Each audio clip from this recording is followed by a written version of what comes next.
নমস্কার বন্ধুরা।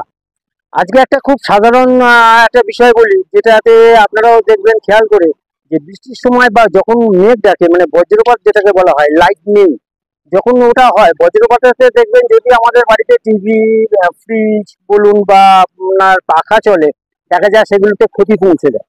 ওই মেঘ ডাকার ফলে বা বজ্রপাতের ফলে দেখা যায় যে ফ্যানের কয়েল বহু সময় পুড়ে যায়, বা টিভি চললে টিভির পিকচার টিউব কেটে যায়, এই সমস্ত ক্ষতিগুলো হয়।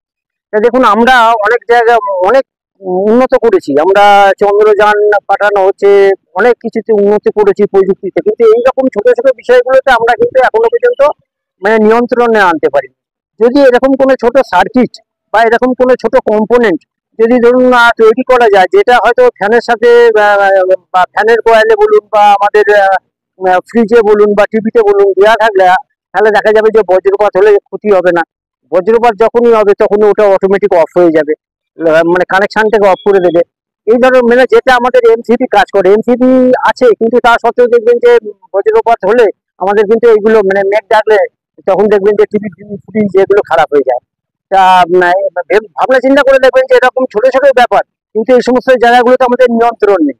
মানে আমরা এই সমস্ত জায়গাগুলোতে অসহায় হয়ে এখনো আছি। তা আর্টিফিশিয়াল ইন্টেলিজেন্স এই সমস্ত ক্ষেত্রে ব্যবহার হলে দেখা যাবে যে সেটা আমাদের পক্ষেই ভালো। যদি আর্টিফিশিয়াল ইন্টেলিজেন্স মানে ব্যবহার করে যদি উন্নত প্রযুক্তির মাধ্যমে কোনো চিপস বা কোনো সার্কিট আবিষ্কার করা গেল বা কোনো কম্পোনেন্ট আবিষ্কার হলো, যেটা ওখানে লাগানো থাকলে বজ্রপাত হলে বা মেঘ ডাকলে ওরকম কোনো ক্ষতি করবে না আমাদের, তাহলে আমাদের পক্ষে সে এটাই ভালো হবে।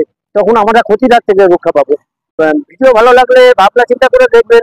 আপনাদের কোনো সুপরামর্শ থাকলে সেটাও দেবেন। লাইক সাবস্ক্রাইব করবেন। নমস্কার।